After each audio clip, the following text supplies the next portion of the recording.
Olá, meus irmãos, a graça e a paz seja com todos vocês. Estamos de volta com mais um programa Café com Deus, o seu podcast de teologia e vida cristã. Como sempre, é uma alegria imensa receber a sua audiência pelo YouTube e nós louvamos a Deus por esse momento, por esse tempo enriquecedor que Deus nos proporciona para levarmos uma mensagem atual para você, uma mensagem abençoadora para a sua vida, para a sua família, para a sua história e até para a sua igreja. Louvamos a Deus por esses momentos preciosos que estamos aqui no estúdio, tendo a oportunidade de gravar mais um podcast do Café com Deus.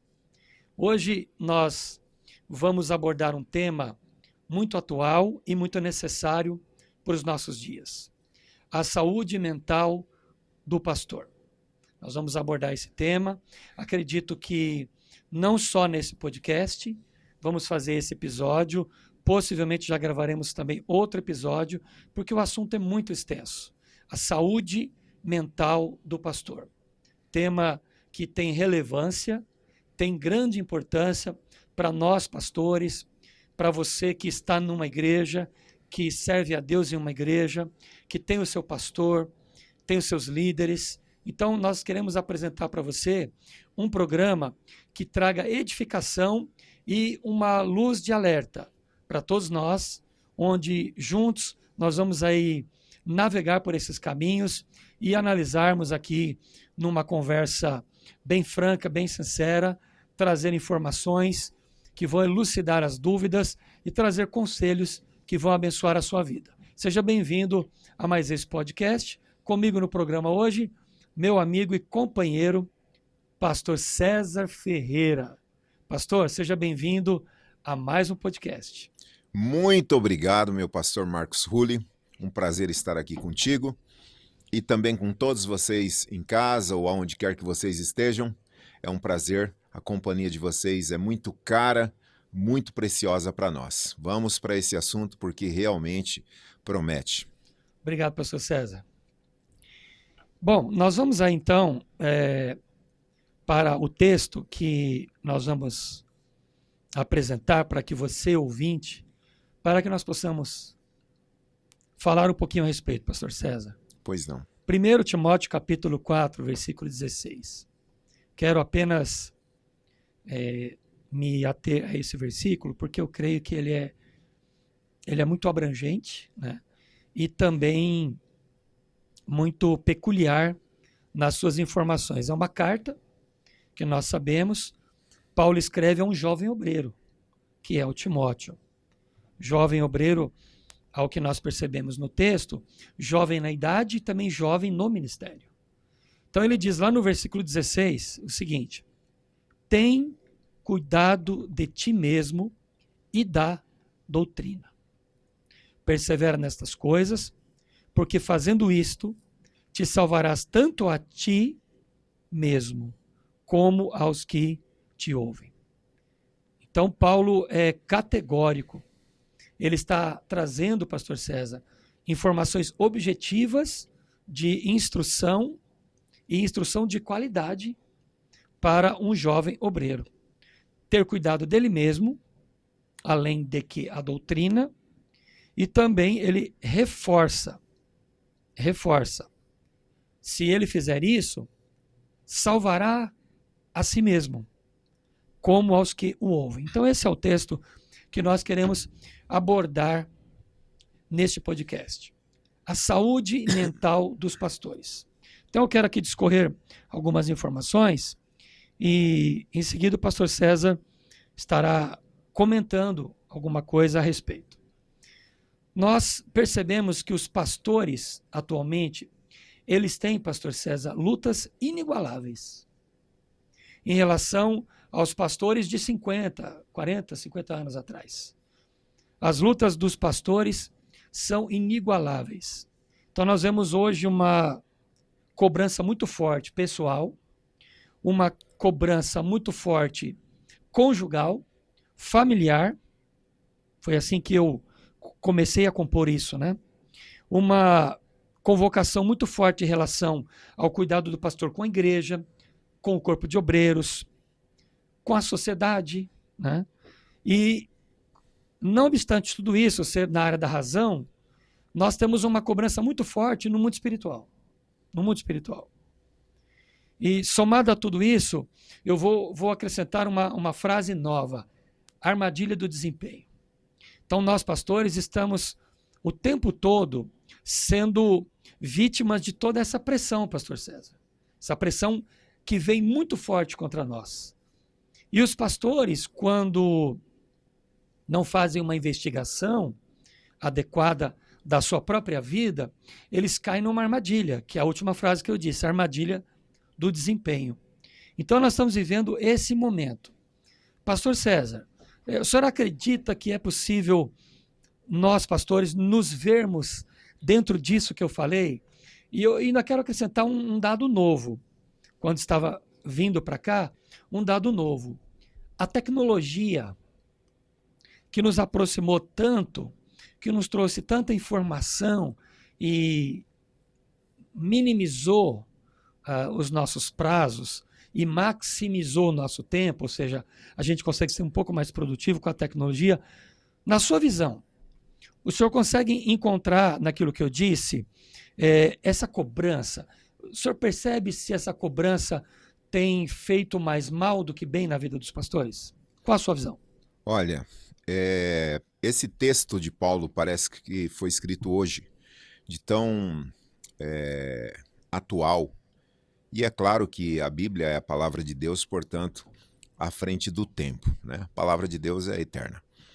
Mas veja, se nós pegarmos aqui, né, esse corte que o senhor coloca de 40 anos atrás, antes da internet, do advento da internet, o que nós tínhamos? E aí não é só para a liderança, é para a sociedade como um todo. Então, estava lá o pastor José, numa determinada igreja, não tinha a menor noção do que estava acontecendo na igreja de outro estado e, às vezes, do seu próprio vilarejo, bairro, enfim. Então, essa distância, essa falta de interação simultânea como é hoje, não só dentro do nosso país, mas é global, Sim. Dava uma outra noção de realidade para a dinâmica da vida. Agora, a questão da história é recente. Então, esse pastor de 40 anos atrás tinha as demandas, tinha as inquietações, que a humanidade é a humanidade, independente de voltarmos a 2000 anos atrás ou hoje, a única diferença é a tecnologia, mas essa diferença tem um impacto incrível. Então, esse pastor de 40 anos atrás, ele tinha as demandas ali de 100 membros, 200 membros, 50 membros, e ficava nisso. E esses membros tinham interação apenas dentro dessa congregação. No máximo, amizade com outra igreja ali ou aqui. Hoje, quando a gente está pregando, nós somos, talvez, testado full time com alguém que está avaliando o que a gente está falando e checando aquela informação. Então, existe essa adição de problema na questão tecnológica que, sim, acaba gerando uma pressão até performática, sim, do desempenho. Porque acaba que a comparação, os estilos, os likes, a projeção, a visibilidade, tudo, tem lá o seu peso. Então, eu creio que isso tem, sim, não sei em que medida, um peso se esse pastor não tiver outras percepções para lidar com essas novas demandas. Eu acredito que tem sim um determinado peso. Eu anotei aqui, pastor César, em relação a isso que você disse com muita propriedade, eu creio sim que nós temos visto os pastores serem bombardeados em todas essas frentes. E todo esse bombardeio tem feito com que os pastores eles ficam exauridos, muitas vezes, emocionalmente, intoxicados pelo seu próprio comportamento. Isso que eu consigo visualizar. Eu escrevi o seguinte: mentes exigidas e forçadas ao limite. Ao limite. Então a gente tem visto o quê? Um número inigualável, estatisticamente, de pastores que, vez por outra, estão tão desgastados mentalmente, porque a mente é só o iceberg do desgaste. Com certeza. Né? Para baixo você tem a alma humana e você tem o espírito. Então, você tem um desgaste em cadeia, começando pela mente, que é onde nós recebemos a informação, seja auditiva ou visual. Então, nós recebemos tudo ali na mente e processamos tudo isso. Então, eu percebo que a própria tecnologia, como você bem disse, full time, nós estamos pregando em nossos púlpitos e alguém está fazendo uma live. Alguém está gravando para mandar para alguém. Estamos sendo fotografados e você automaticamente corre o risco de se envaidecer. E você tem que ter uma performance boa porque, afinal, você está na rede social. E é isso que eu tenho observado. E eu acredito que hoje não foi, em relação aos pastores antigos, tão fácil fingir como era antigamente. A gente fingia uma coisa que não é. Então eu observo que os pastores, eles estão sendo cobrados ao limite. Ao limite.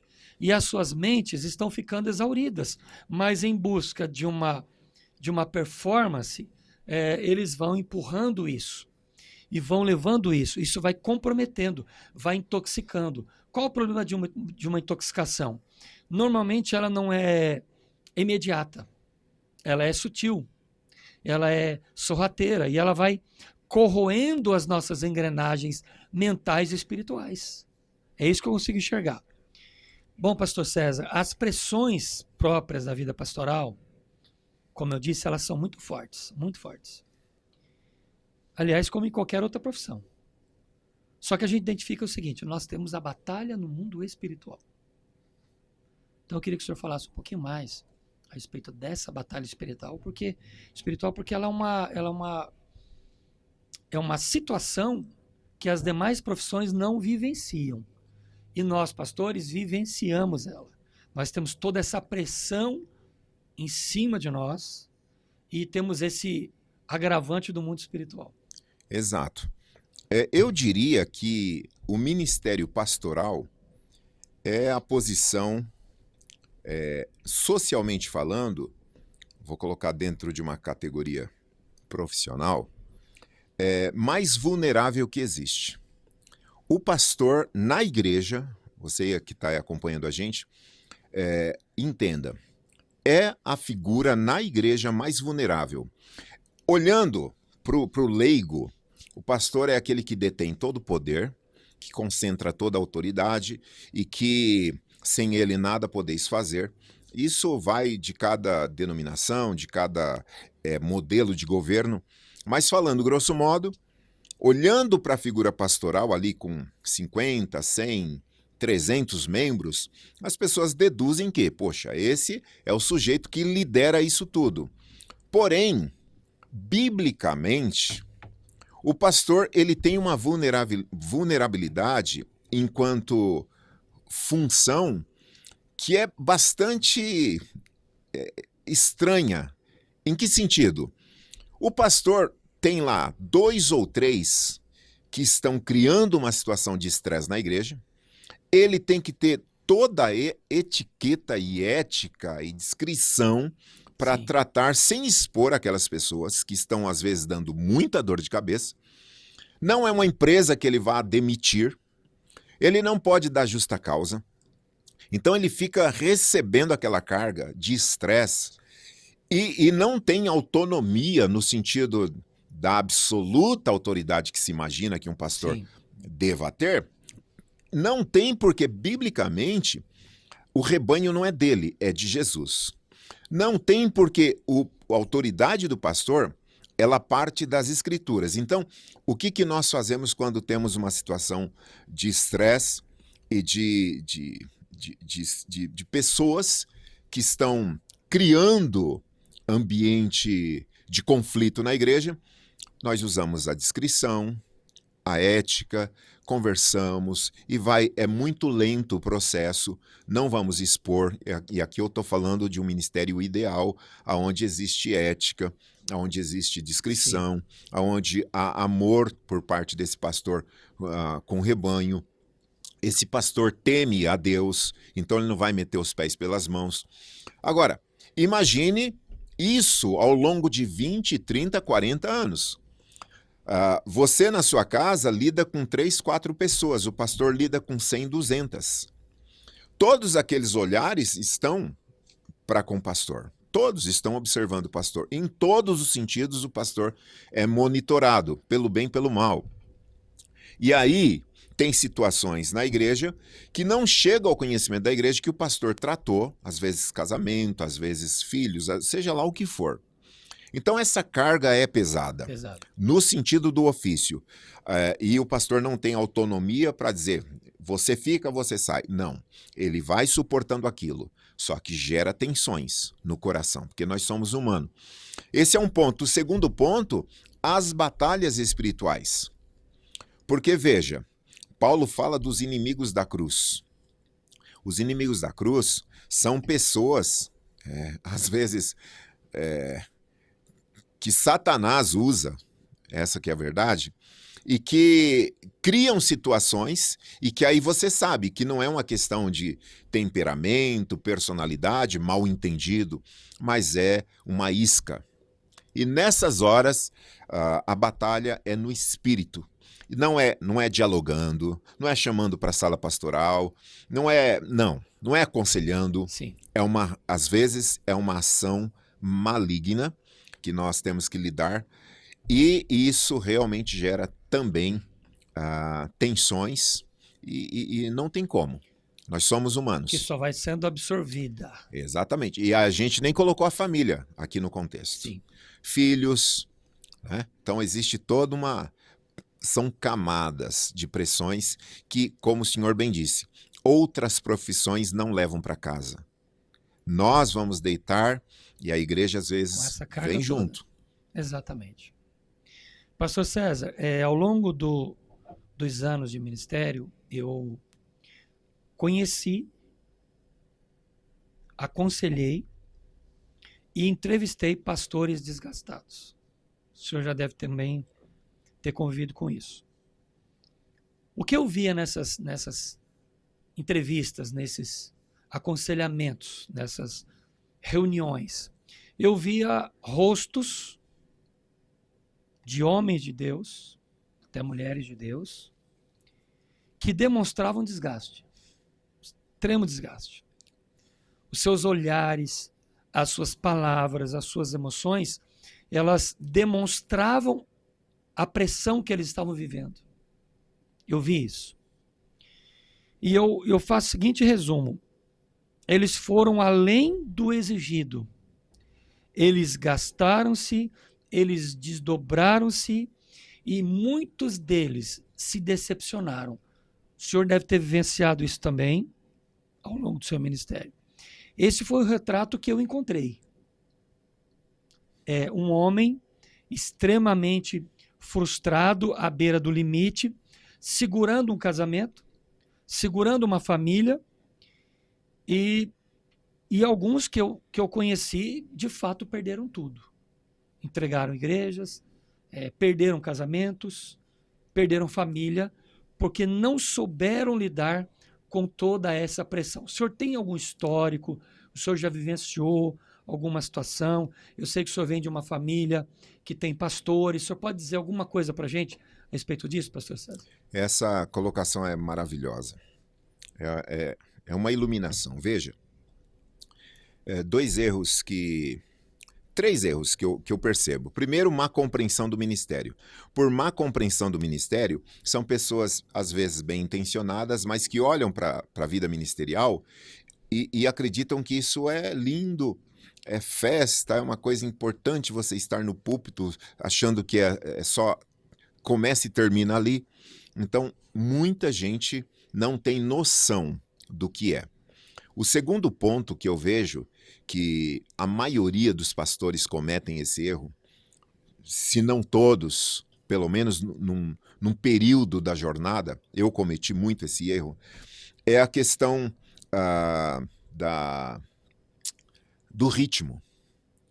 Ritmo. Eu lembro que quando eu comecei, 30 anos, eu queria salvar o mundo. Então, Síndrome do Messias, né? porque eu era Substitui o próprio jovem, Jesus. eu dava conta, eu não tinha problema com sono, não tinha problema com alimentação, não tinha problema nenhum. Eu tinha muito gás. Morava no interior e evangelizava de bicicleta, para cima e para baixo, não tinha tempo ruim, noite, dia, não tinha problema. Teve um período que eu, cuidando de 2 igrejas simultaneamente, eu falo no sentido de que não havia um obreiro em uma delas, então eu pregava segunda, terça, quarta, quinta, sexta à tarde, no sábado e no domingo 2 vezes, era a minha rotina. Eu fazia isso com os pés nas costas. Mas a conta chega, porque nós não somos máquina.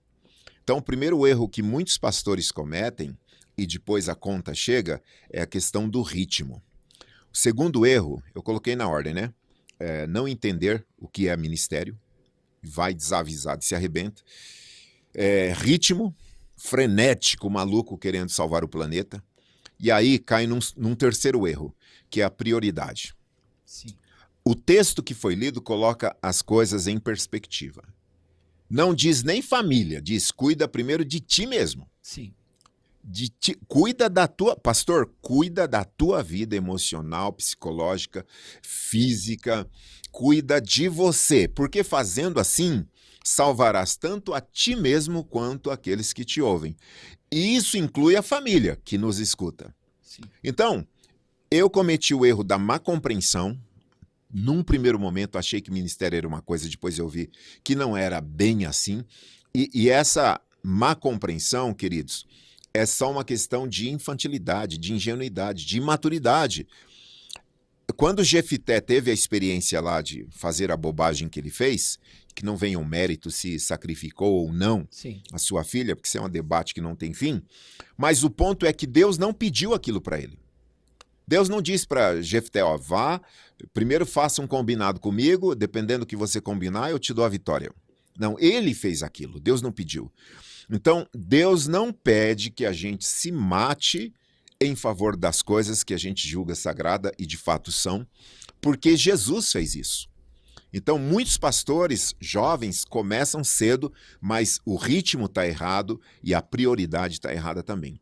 Ele coloca tudo na frente. Quando Paulo aconselhou primeiro você, depois a doutrina. Eu acho que é até intrínseco uma coisa a outra. Sim. Fazendo assim, ou seja, esse é o modelo.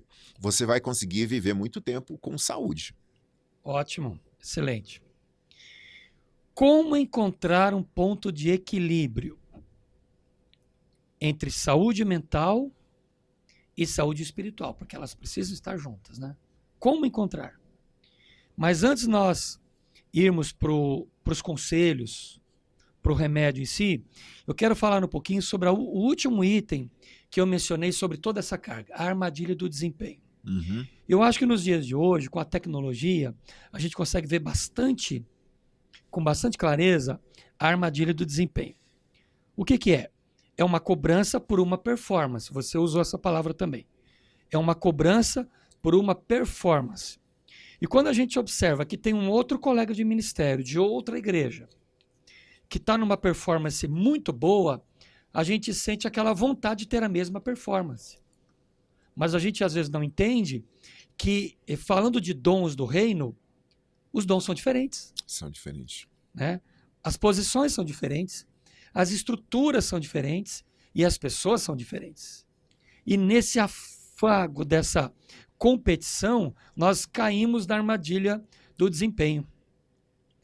E o que eu defino como armadilha do desempenho?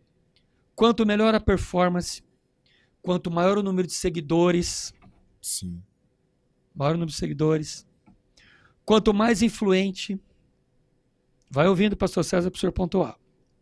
Quanto maior a popularidade, quanto mais conhecido se torna o seu nome, isso tudo tem um peso gigantesco e nos cobra diuturnamente. Diuturnamente. Aí você tem lá uma rede social, você tem 2.000 seguidores. Aí você olha um pregador de nome, um pregador conhecido, o cara tem 30 mil, 100 mil, 800 mil, 1 milhão de seguidores. Performance, né? Performance. Então, esse peso todo gigantesco, ele vai vir sobre nós. Aí você pensa, eu não estou fazendo adequadamente, porque olha o meu número como está pequeno. Olha como esse aqui está, aquele outro. Então, nós somos tentados ou não, pastor César, a ter uma performance com base naquilo que a rede social está nos impondo, por exemplo, no pastorado. Sim, Pressão mental. com certeza. Isso faz parte da dinâmica dessa sociedade. Isso está colocado e não tem como mudar isso aí. Sim. Então, assim, por isso que é importante, uma das questões assim fundamentais para esse pastor ter paz e equilíbrio é ele reconhecer quais são os dons, talentos e habilidades que ele tem. Então, veja, eu olho para determinado pastor e ministério e vejo o que está acontecendo ali. Analisar aquele ministério, ouvir, acompanhar os estudos e as exposições e tirar lições para aplicar no meu ministério, esse movimento é saudável. Porque nós precisamos de referências e das Aprender boas. e tirar as boas experiências. Com certeza. Os métodos que estão dando certo. Com certeza. Porque se a gente voltar na história, agora 500 anos atrás, Martinho Lutero enfrentou depressão. Charles Spurgeon enfrentou depressão. Spurgeon pregou pela primeira vez com 16 anos. Com 21 anos ele já era o Spurgeon. E com 21 anos, pregando para uma multidão em Londres, alguém gritou incêndio, incêndio, e saiu aquela correria e teve morte na igreja. Na biografia dele aparece que talvez aquilo gerou a depressão, que foi com ele até o final dos dias. Morreu com 50 e poucos anos, morreu jovem. Então veja, Spurgeon é o príncipe dos pregadores, conviveu com a depressão. E Deus é tão gracioso, por assim dizer, que a dor ou o espinho na carne do Spurgeon fez ele produzir coisas brilhantes a respeito do sofrimento que nos abençoam até hoje. Com isso eu quero dizer que nós aprendemos com tanto erros e acertos o tempo todo, porque nós somos seres sociáveis. Então, eu vou na tua igreja, eu observo a dinâmica e aquilo que eu posso aplicar na minha realidade, considerando pressão e temperatura e pressão, eu tento adaptar para a minha realidade. Sim. Só que quando a gente faz um movimento de Ctrl+C, Ctrl+V por vaidade, aí começa realmente o caminho a ser um caminho estranho, onde eu passo a ter um sentimento até de inveja ou coisa desse tipo. Então aí o coração desse pastor vai azedar. Por quê? Porque, como o senhor bem disse, cada um tem um dom, uma vocação, um chamado. Lá atrás, com Moisés, Deus deu habilidade para ele eleger líderes de 100, de 1.000 e tal. Ou seja, Deus ele distribui os dons para cada um de uma maneira. Então, se você tem uma determinada igreja, uma determinada liderança, mas seu coração está inquieto porque você quer, por razões que não foram checadas no Espírito Santo, por que dessa vontade de expandir, de crescer e tal, é bom verificar isso, porque isso pode adoecer também. Excelente, pastor César. Fazendo apanhado de tudo que você disse e aquilo que eu comentei agora, toda essa pressão, ela produz um pastor desgastado. Ele vai esconder isso. Ele vai passar uma maquiagem emocional e vai esconder isso. É natural. Mas eu percebo pastores desgastados, pastores com a mente cansada, espíritos abatidos, corpos exauridos, porque toda essa bagagem emocional que vem através da nossa mente e se arraiga na nossa alma, no nosso espírito, ela vai para o corpo. Ela vai ligar com o corpo. E aí nós somamos a isso a armadilha do desempenho. Ela diz o seguinte: descanso não é bom. Ah, com certeza. Eu tenho que produzir. Produzir, descanso é errado. Já se viu? Para que dormir? Tem que ser produtivo. Tem que se desgastar. Não vê o que Paulo disse? Eu me gasto, me desgasto, me gastarei na obra. Despropositadamente, você tira isso do texto e acha que, né? Então a gente percebe o quê? Todo esse desgaste, ele vai produzir um reflexo em nós, na alma, no espírito e no corpo. Sim. Né? Então, como que eu posso conciliar uma agenda cheia, compromissos infindáveis e os prazos e pressões que vêm sobre mim? Então a gente observa que isso tem produzido pastores assim, desgastados. Às vezes o pastor está numa congregação pequena, numa igreja pequena, numa periferia, talvez numa zona rural. Vamos dizer que ele é um pouco mais tranquilo, mas nós pastores que estamos mais na parte urbana da cidade, eu acredito que a gente sofre uma pressão maior, porque a gente tem o trânsito, a gente tem o trabalho, a gente tem as pressões ministeriais, tudo isso vai somatizando, né? As cobranças e os prazos. Então, eu percebo que tudo isso vai acumulando. O pastor vai virando uma panela de pressão. Tem ali uma válvula soltando aquele escape ali, a misericórdia de Deus, mas até a panela de pressão tem um limite, não é, pastor Sérgio? Tem um limite. Tem um limite. Se você botar fogo demais, calor demais, ela pode também, não estando bem ajustada, sofrer uma explosão. Agora, eu quero usar as palavras do James W. City. Ele escreve o seguinte: o chamado é a verdade com que Deus nos chama para si mesmo, tão decisivamente que tudo que somos, tudo que fazemos e tudo que temos é investido com devoção especial, dinamismo e direção, vividos como resposta à sua convocação e serviço. Ele disse isso, é uma frase que está no livro Hábitos da Mente. Então ele está falando aqui sobre chamado, sobre devoção. O Abraham Lincoln, que foi presidente dos Estados Unidos, escreveu o seguinte: quase todos os homens são capazes de suportar adversidades, mas se quiser pôr à prova o caráter de um homem, dele poder.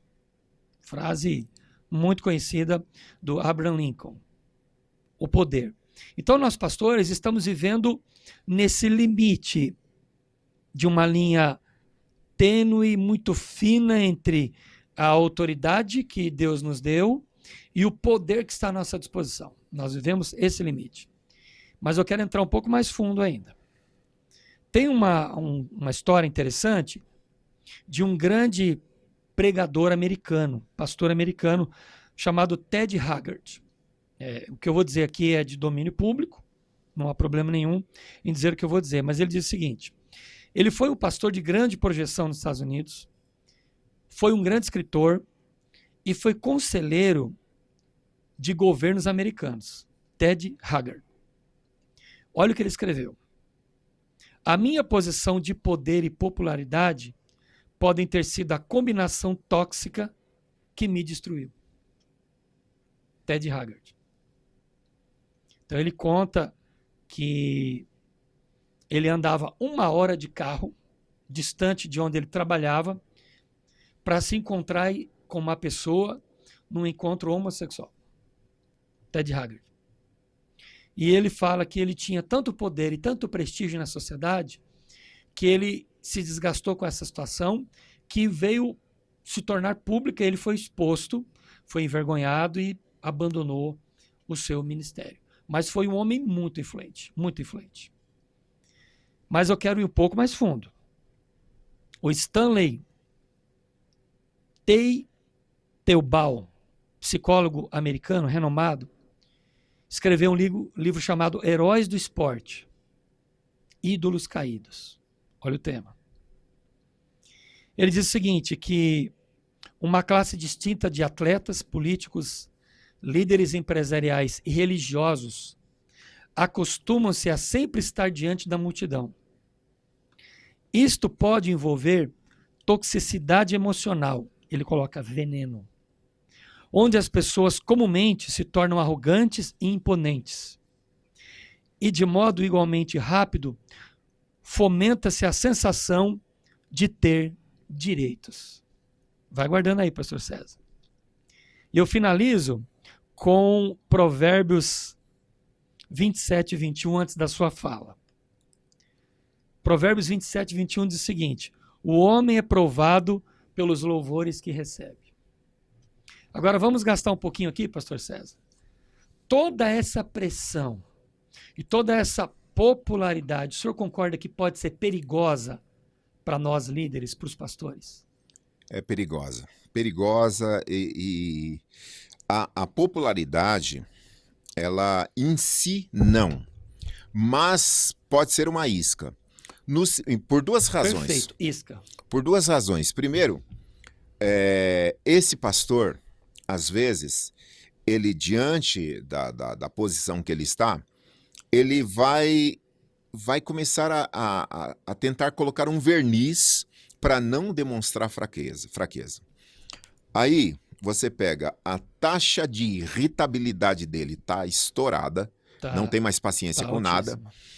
Esse cara sai de casa brigando com a esposa, entra no carro brigando, vai para a igreja brigando, estaciona esse carro numa tensão, numa fúria incrível, desce, passa um verniz, entra cumprimentando todo mundo na igreja e vai pregar, porque ele é o nosso pastor, ele é o máximo, olha que cara... Ele tem que pregar. Incrível esse homem, meu Deus do céu.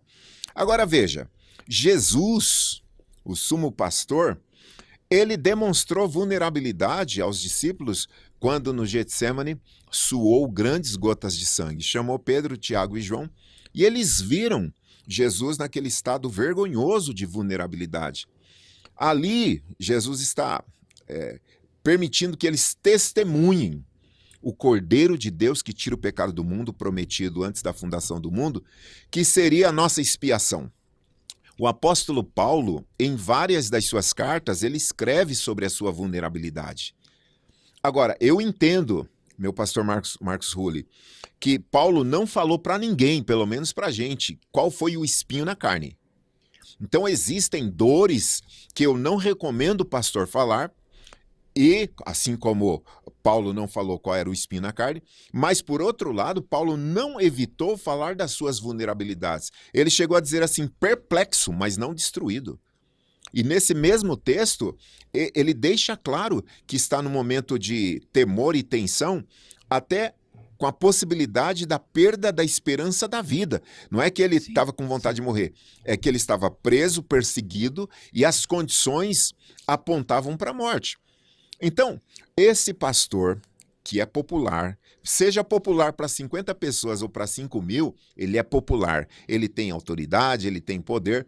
Então, aí cai na performance. Eu vou performar, não vou demonstrar fraqueza. Eu li um livro uma vez de um pastor que nessa mesma linha da nossa conversa aqui, ele conta a sua história, é um livro biográfico, e um dos conselhos num determinado capítulo é, pastor, senta com o conselho da igreja, independente da dinâmica da sua igreja, com os obreiros, com quem for, e abra o seu coração se você estiver esgotado, se você estiver cansado, e converse. Ele segurou ao máximo e estourou muita saúde dele e com desdobramentos até para a família. Então, essa popularidade e a nossa imagem, ela pode fazer com que esse pastor vá adiando, e de repente é tarde. E aí o estrago está colocado nele próprio, na família, e os desdobramentos é uma bomba, né? Então, a popularidade, ela pode ser ruim quando não sabemos lidar com ela, tanto no sentido pessoal, quanto no sentido da vaidade.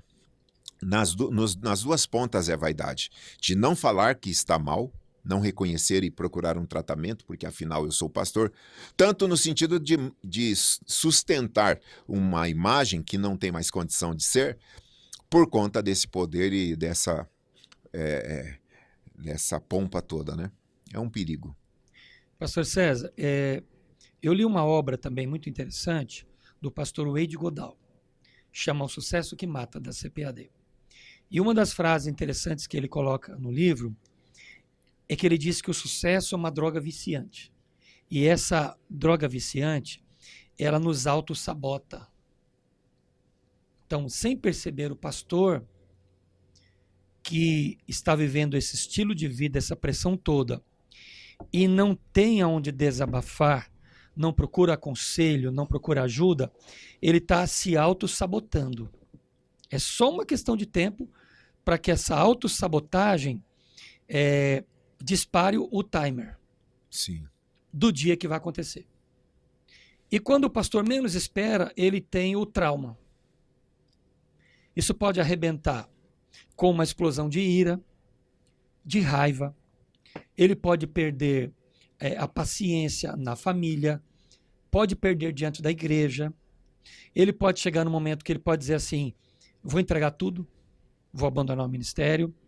Ou ele da pior maneira possível, se ele vai fazer isso. Vai explodir, né? Vai acontecer, porque o timer vai ser ligado e ele vai cumprir o seu objetivo. Cumprir o seu objetivo, vai ter uma explosão.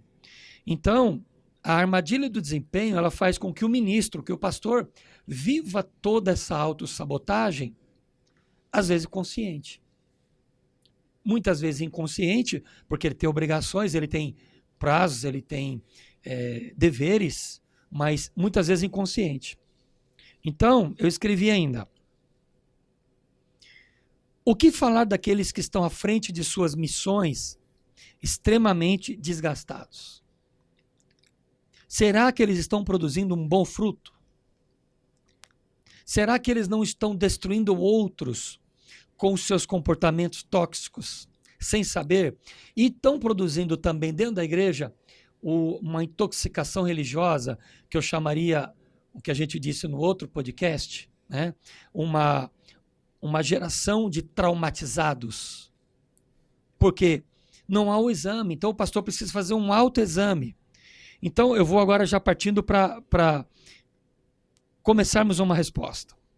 Como achar, pastor César, o centro? Como encontrar o equilíbrio?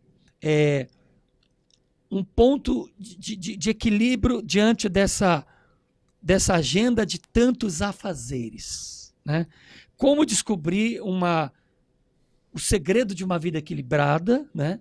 Servindo a Deus, bem-sucedida e governada pelos parâmetros bíblicos. Então, nós vamos aqui partir para um autoexame. E eu fiz uma lista de sintomas que precedem o estresse e o desgaste ministerial pastoral. A queima espiritual de um pastor. Primeiro ponto, pastor César, para nós pensarmos. São, ao todo aqui, apenas 7 perguntas para que quem está nos ouvindo possa imaginar qual seria a sua resposta se você é líder de igreja. Primeiro, e para nós, né, pastor César? Com certeza. Você vê alguém com quem trabalha ministerialmente ou de outra igreja, confissão religiosa, concorrente, como se fosse um rival e fica pensando em como vencê-lo?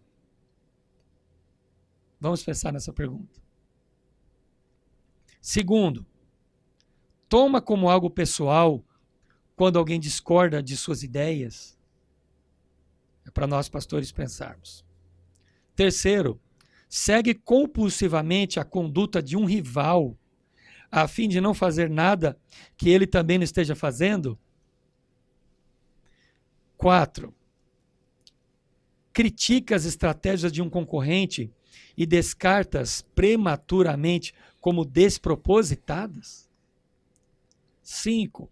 Acredita que não merece perder sequer um jogo, um debate, uma conversa, uma promoção e não é afável nas derrotas? Para a gente pensar. 6. Discorda de uma opinião só por causa de quem a emitiu? E última, sente-se pior em sua posição quando vê outros obterem sucesso? Pensa, pastor César, se essas perguntas não são atuais. Pertinentes, o dedo na ferida. Na ferida. Olha, eu vou dizer uma coisa, meu pastor. Eu divido o meu ministério em algumas etapas, mas para ser objetivo, em duas partes. Eu fui ordenado pastor com 27 anos, estou com 56, vou fazer 57 esse ano.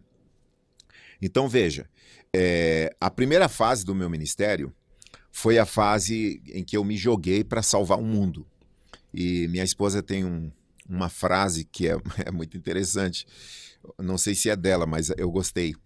Ela diz assim, ó, não seja o salvador da pátria, porque o salvador sempre morre no final. Então, a primeira fase do meu ministério, eu me joguei para salvar o mundo. Eu pulei e falei, não, deixa comigo que eu resolvo. E eu tive um impacto incrível na minha saúde em razão desse movimento alucinado de não ter hora para dormir, não ter hora para acordar, não ter hora para sair correndo debaixo de chuva, de sol, o que fosse, eu estava ali para resolver as coisas.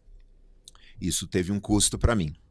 Um impacto que, graças a Deus, não chegou a ser um burnout, mas me trouxe consequências. A segunda etapa, na virada de chave, é quando realmente eu acordei e pensei, o que eu estou fazendo? O que eu estou fazendo? Por que eu estou nesse ritmo? Por que eu não consigo? Que nem se eu estivesse aqui com o senhor, eu estaria aqui pensando no que eu teria que fazer lá, por que eu não estou lá? Eu não estava aqui.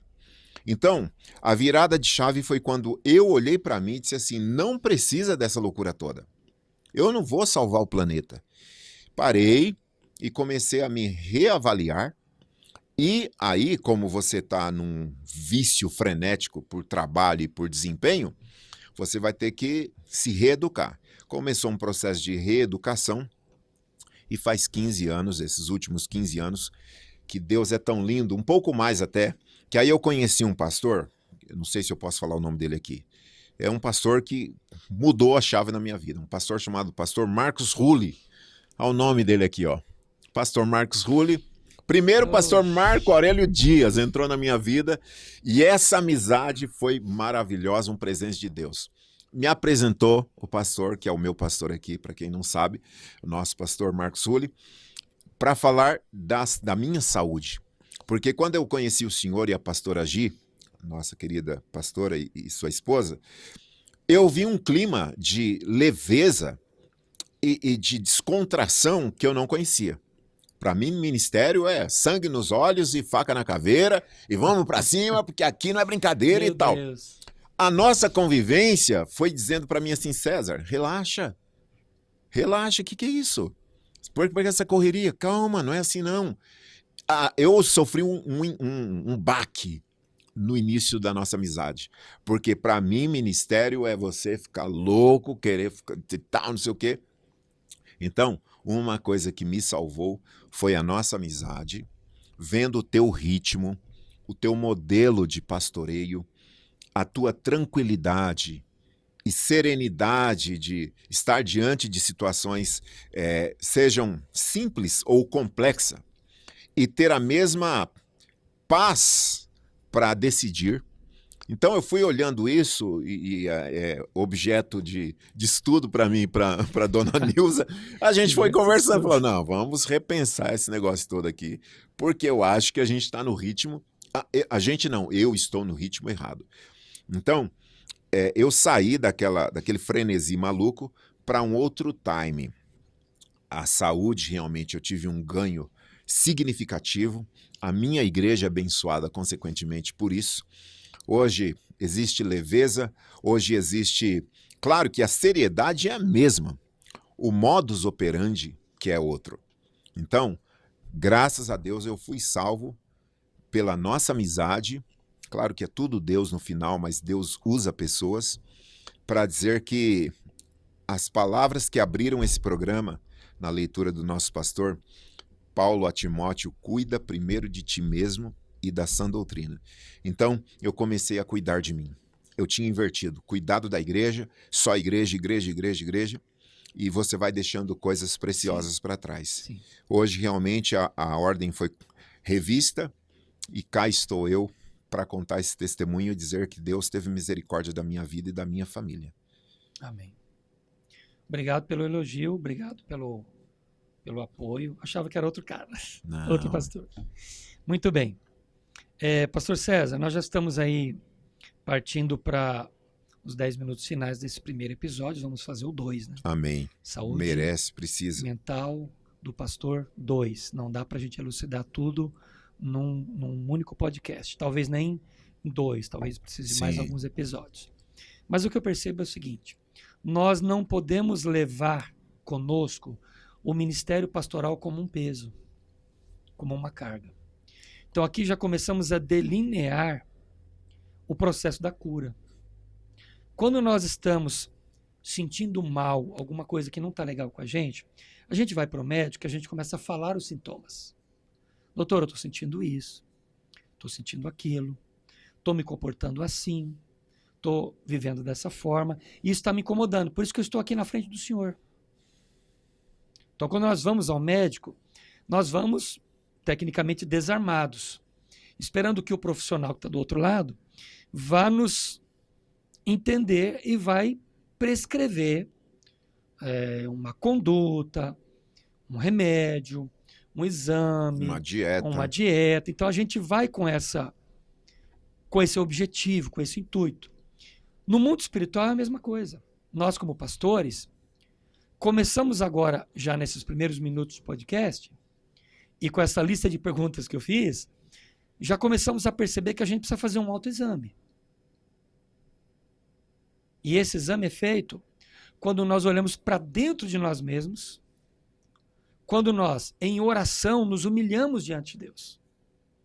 E começamos a perceber que nós não somos os salvadores da pátria. Que nós queremos ter a síndrome de Jesus, mas nós não somos Jesus. Jesus foi único. Nós estamos à frente da igreja. Então, a gente começa a delinear os caminhos da vitória. Os caminhos da vitória são o quê? O autoexame. Eu tenho que parar e revisar como está a minha vida, como está a minha rotina ministerial.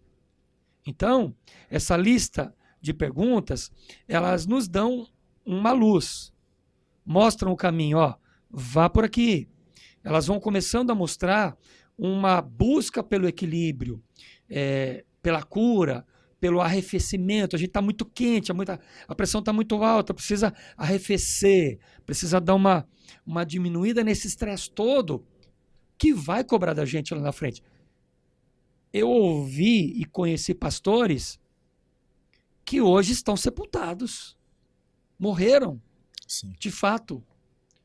O estresse levou eles para a sepultura. Então, nós começamos a entrar na área das doenças mentais que vão adoecendo a alma, que vão adoecendo o espírito e vão adoecendo o corpo. Então você começa a entrar na psique humana. E você consegue ligar o estresse a muitas doenças da psique humana. Sim. Então, a gente começa a ver, por exemplo, o transtorno de ansiedade generalizada, ataques de pânico, o transtorno de estresse pós-traumático, a depressão, as fobias, o transtorno obsessivo-compulsivo e outras enfermidades psiquiátricas mais raras que são advindas do próprio estresse. Sim. Então a gente começa a perceber que pastores estão carregando essas doenças, muitos deles, talvez, que estão nos assistindo agora, estão tomando algum tipo de medicação, pastor César. Sim. Algum tipo de medicação, algum tipo de calmante, alguma medicação para depressão, porque eles estão vivendo essa pressão toda. Então, hoje, em nome de Jesus, começa a ter um princípio de renovo, um princípio de cura disponível da parte de Deus para nós, através desse aconselhamento aqui. Para você que está nos ouvindo, que está nos assistindo, começa a ter, com essa conversa nossa, um caminho de cura, porque precisamos parar para ouvir. E muitas vezes, o líder não quer parar para ouvir, porque não dá tempo ou porque ele não quer. Sim. E às vezes nós precisamos parar tudo para ouvir conselhos. Moisés estava se arrebentando, não é, César? Exatamente. Estava se arrebentando sozinho, aconselhando o povo de manhã até altas horas da noite. O ritmo totalmente equivocado. Um ritmo alucinante, isso naquela época. Sem tecnologia, sem microfone, sem rede social. E ele estava ali aconselhando, e Jétro está só observando, o sogro dele só observando, falou, opa, Moisés, você vai se arrebentar desse jeito, meu filho. Então, às vezes, precisamos sentar um pouco para ouvirmos. Para ouvirmos, é necessário ouvirmos. Eu queria que você pontuasse, pastor César, os últimos 4 minutos que a gente tem dessa primeira parte, e a gente volta na segunda parte, trazendo mais informações. Mas o pastor César vai pontuar para a gente alguma coisa sobre isso. Mas assim, ó, eu vou finalizar com um exemplo que eu e minha esposa, a gente testemunhou. Nós moramos um período de tempo próximos de um casal de obreiros, nós éramos recém-casados, e a gente via muita amargura naquela esposa. Era uma pessoa amarga mesmo, assim, era uma coisa impressionante. Eu nunca vi alguém tão amargo na minha vida, naquela escala. E a gente, sem experiência, olhando aquilo e tal, mas depois, conversando, a minha esposa disse assim, ó, Deus nos colocou nessa situação para que a gente aprenda, olhando o que é uma pessoa amarga diante de uma igreja. Porque essa descrição agora que o senhor colocou, final, ela mostra um pastor amargo que com certeza vai amargo para a igreja, e Jétro disse para Moisés, você vai se destruir e destruir o povo. Então esse pastor está amargo e vai afetar a igreja. E essa amargura, ela às vezes aparece na pregação, na impaciência com as pessoas. Dentro de casa, então, nem se fala, Sim. Porque esse homem está esgotado. E eu diria para você que está tomando remédio, eu louvo a Deus até mesmo pela teu entendimento de procurar ajuda médica, porque existem casos de pessoas que estão morrendo e por orgulho ou ignorância, eu não sei, não querem procurar ajuda médica. Então é necessário ter companheiros, por isso que eu disse há pouco e repito, a nossa amizade para mim é muito cara, porque só eu sei o quanto me abençoa e me abençoou na chegada e tem me abençoado. E andar com pessoas que procuram te esticar para o bem e mostrar também com a vivência um ritmo, um modelo, um padrão bíblico e saudável que pode ser replicado por qualquer família, seja Sim. você obreiro ou não. Siga esse exemplo aqui, ó, que vai ser bênção na sua vida. É muito importante. Então, o que eu posso dizer para você, procure alguém para conversar. Se a sua igreja, de repente, olhando à sua volta, às vezes não tem um obreiro que suporte esse desabafo, procure um pastor de um outro ministério, sente, converse, abre o seu coração, porque é muito importante o que o nosso pastor Rulli disse, de se autoanalisar. E ir para o médico e falar assim, estou sentindo isso, porque talvez você esteja falando isso com Jesus, mas às vezes, como Jétro foi usado para abençoar Moisés, às vezes é uma pessoa que Deus vai usar para te abençoar. Ou esse programa está sendo já o pontapé inicial para você rever algumas questões. Essas são as considerações. Muito bem. Obrigado, pastor César. Amém. Obrigado a você, internauta, você que está nos assistindo. Nós, então, delineamos agora, nesse primeiro podcast, o pastor e a sua saúde mental. Nós falamos sobre os pontos principais. Claro que tem muita informação, mas nós falamos aí sobre os pontos principais que mostram para a gente o problema.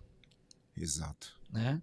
Mostram para a gente o problema e como iniciarmos o autoexame. Você pode voltar ao vídeo, assistir quantas vezes você quiser, você pode pausar, você pode anotar, vai lá naquelas perguntas e você vai conseguir fazer uma autoavaliação. Então, nós começamos o caminho da cura. Então, como eu disse, o médico ele vai dizer assim para a gente, ó, você vai tomar isso, ele vai passar uma receita e vai falar, eu quero que você faça esse exame. Você sabe o que você tem totalmente? Nós não sabemos. E vai dizer, eu acho que é isso. Mas você vai fazer esse exame, aquele outro, esse aqui, 2 ou 3 exames. É uma bateria de exames. Sim. Quando você voltar com os exames, ele vai dar o diagnóstico. Então, nós estamos aqui fazendo esse mesmo trabalho. Nós Provocação, estamos né? provocando você para você pensar e imaginar o seguinte, eu estou vivendo isso? Tenho alguns sintomas? Tenho todos? É o autoexame. E a gente volta na segunda parte do podcast para trazer para você, então, o caminho da cura. O caminho que a gente vai indicar, que é o caminho de bênção, é o caminho bíblico, é o caminho do milagre, é o caminho para ajustar tudo e você desenvolver o teu ministério poderosamente, abençoadamente, na vontade de Deus, no centro da vontade de Deus e para a glória de Deus, porque somos cidadãos do reino. Amém. Pastor César, muito obrigado por essa primeira parte e a gente volta no próximo episódio para abençoar a sua vida. Muito obrigado por estar conosco assistindo esse Café com Deus. O tema, o pastor e a saúde mental. O próximo, o pastor e a saúde mental 2. Conto com você no próximo programa. Pastor César, agradece aí os Amém. internautas. A alegria de ter vocês aqui. Compartilhe muito, envie para pastores e líderes. Comente aí se tem algum testemunho e Deus abençoe a todos. Muito obrigado para você. Beijo no coração de todos. Fique na graça e na paz do Senhor.